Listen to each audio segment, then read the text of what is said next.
Here's a question. How would you know what the most popular Viking names were? Vikings didn't have books, they didn't write things down, apart from runestones. We're going to look at a recent study, what names were on runestones and how frequent they were, in order to gauge what was the most popular Viking name back in the day. Stick around. I'm Jesse Kay, and this is the most popular Viking names in history. Pretty much every runestone has got a name on it, or in some cases, many names. We have a bunch of runestones around Scandinavia. Most of these will have at least one name, but most commonly they will have more than one name inscribed on the runestone. Usually, a runestone was raised by one family member for one or more other family members. We usually have the maker's name and who the stone was dedicated to. So in this case here, we have the name Gunnar in Swedish. By studying runestones, we can find out what were some of the most popular Viking names back in the day. Now there are some 3,000 runestones or so in Scandinavia. The exact number is difficult to calculate because a lot of runestones are just fragments of larger runestones, and therefore not every runestone is whole. That makes it difficult to count exactly how many there are. There are some 6,000 or so inscriptions dating back to the Viking Age. Researchers have managed to decipher from these 6,000 inscriptions or so some 1,250 names. One recent study looked not only at what names there were, but very interestingly looked at the frequency of names occurring. This particular study from 2021 looked at a total of 1,824 runic inscriptions from the late Viking Age. Roughly, we're talking 980 to 1130 AD. And in this study, the author identified 3,151 names. And what's particularly interesting about this study was that by looking at frequency of names across the runic inscriptions, we can sort of get a gauge for which names were popular and more frequently used in the Viking Age. And what this study looked at was not just the names that were inscribed, but tried to form relationships between family members to learn a little bit more about society and ranking and things like that. And one really interesting thing I discovered was the mention of clan hierarchy. When it came time to exacting revenge, any male, young or old, had a duty to defend the family reputation and exact revenge in a really precise order. As you can see here, the study pointed out that the father was the most important person whose honor needed to be avenged. After that, the male obligation was to protect the reputation and name of the son or the brother, and after that the father's father or the son's son or the mother's father or the daughter's son or the father's brother and the brother's son.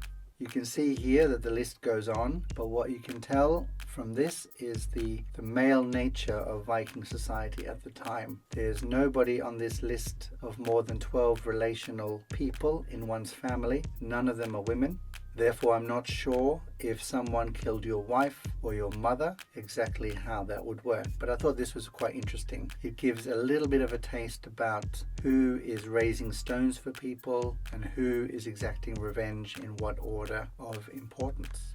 The other thing I learned from this study was the tradition of so-called alliteration, which means that a father will give their child or children a name with a similar sounding beginning of their name. So in other words, a father named Karl would name sons and daughters with a k sound, like Ketil, Kulkur, Kuthwar, those types of names. Equally so, if a father's name was Sten, then he would name his children things like Starke, Stein, Stine, etc. And what this study of names on runestones found was exactly these types of relational things, where brothers and sisters were mentioned, or often a father also on the stone. We would see pairs of brothers and sisters such as Helga and Holmfrid. They would have had a father whose name beginning with H, or in one stone we have the Dormald, Dormar, Dugvi and Dagr. Their father would have had a name beginning with D. Now, you might be watching this video thinking, I want to pick a nice Viking name for my child. Well, this is one thing to think about, and perhaps you might want to follow that tradition of alliteration and choose a name based specifically on what your name is and how it starts. So if you're a S, like a sp or a st or a k or a d, then you might want to choose a name along that tradition. I do have a big long list of names both for boys and girls at the end of this video, but first of all we're going to look at which names were the most popular. Before we do that, we need to understand how Viking names worked. So the first thing we want to know about Viking names is that there were often two parts to most people's names. Rather than Knut or Karl, it would be like Bergsvein, Brodhelgi, Bjarnhövd, as you can see here. These were dual component names. Now this is not to be confused with a third type of name that was often used that we are more familiar with, things like Eric the Red or Bloodaxe, or even in the case of Anglo-Saxon, the Unready. These were bynames. These were things like, as you can see on the slide, Bluetooth or Odin or Mountain or Bear or Spike, some noun or thing that was added to the name as a byname. The more common form of Viking name, however, was names that were compounds of two elements, being a first name and a second name. First element name and a second element name, as it's called. So a common name would have a first element such as Holm and a second element as Stein. And we're going to look at these in a second, but there were a whole bunch of popular first elements and a whole bunch of second elements. And it was from these elements that the Vikings put their names together, essentially, such as Botulf, Hildebrand, Holmstein, Bjarnhuvd, Vithuvd. This was the common way of creating names back in the Viking days. The majority of names in the Viking times were actually these double-barrel names joined together. Now these two traditions of compound names as well as alliteration we find by looking at even older runestones, even in the pre-Viking age. It turns out to be a common Germanic practice. So there's one runestone from between 500 and 750 AD where the father is mentioned. His name is Rosas, and he mentions three sons called Hathwulf, Herewulf and Hariwulf. And of course the tradition you can see there of the alliteration, it's a h sound, and they also added the wolf. That was clearly some kind of denotion or demarker of the family name, and added to that was the first element name of Hathu for battle, Heru for sword, added to wolf. So we have battle wolf, sword wolf, etc. So this is a really old tradition that was maintained in the Viking age. So some of the most popular Viking name elements are as follows. You can see them on the screen. So people would create names by taking one first element and adding it to a second element. And as we'll see, very easily you'd have names like Sig, Vatr, Holm, Björn, Folk, Borga, Stein, Frid, Jofur, Vatr, Svart, Grimmer, Tor, Stein, etc. This was a system that the Vikings used for their names. You might not have noticed that before, but now that you know, when you see Viking names in the future, you'll start to recognize that it's made up of these two elements rather than being a single name, like Knut, Stein.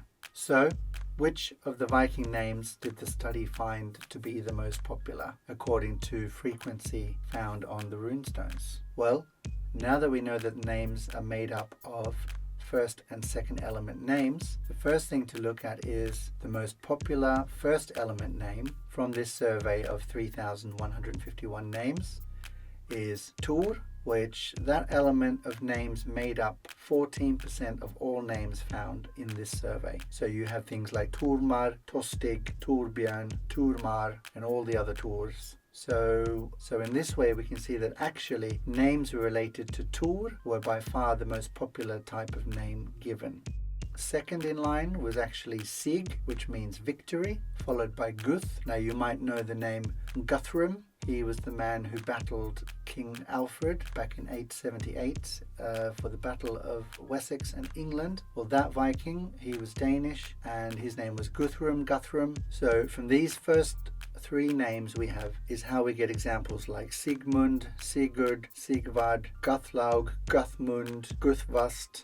And then the other elements that are popular, you can see them here. I don't need to read them out for you. But in this way, we get names like Astrid, Asmund, Asbjörn, Asgrimur, Gunvald, Gunhild, Gunbjörn, and Holm, and Ve, and Kjetil, Ketil, Geir, Ulf. These were the top 10 first element names according to the study. Looking at the second element names, the most popular by far was an ending in Björn, so therefore Torbjörn would have been quite popular, but equally Guthbjörn, Althbjörn, Abjörn, Arnbjörn, followed by Sten, which means stone. Again, you get all the names like Eystein, Holmstein, Harstein, etc., etc. Faster, Mundr, Ulf, Geir, Vind, Ar, Kjetil, Leif is how we get names like Torleif, Augmund, Sigulf, Arnfaster, all of these combinations. And I'm sure you can see it by looking at the names at the bottom of the page. Each name was made up of 2 parts. When I read this study, I decided to do my own little test survey of the 49 runestones in the Jönköping region of Sweden, which is where I live. And on these 49 runestones, I found 86 names, of which only 4 were female. But again, by putting them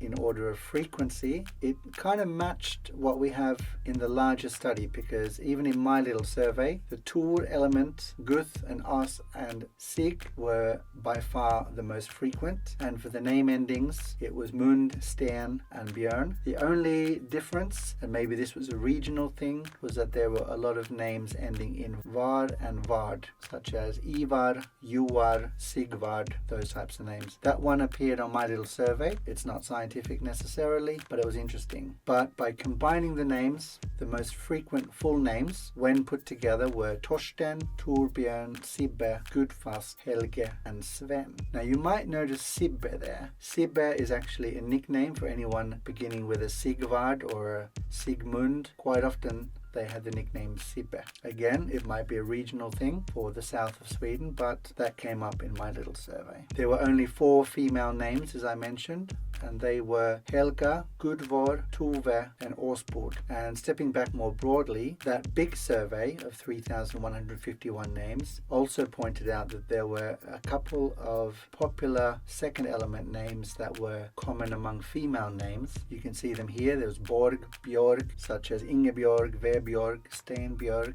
as well as Rid, where you have names like Astrid, Stynfrid, all of the Frid names, and Hild, Ild, of course we get Ragnhild, Gunhild, Ulfhild, and Gerd, such as maybe Ingegerd, Stengerd, Vergerd. It seems that these second element names were quite common for women's names during the Viking Age. So the most popular monothematic names, now this is a fancy word for names that weren't compounds. By far the most common name was Ketil, followed by Hemming, Heden, Björn, Karl, Knut, Kul, Sten, Stig, Sven. And for women, by far, looking at the wider survey, Helga and Inga were the 2 most frequently occurring female names. Other popular names were Åke, Bugge, Folke, Holme, Hegge, Kelle, Obbe, Otte, Sibbe, Sune, Tykke, Unne, Ebbe.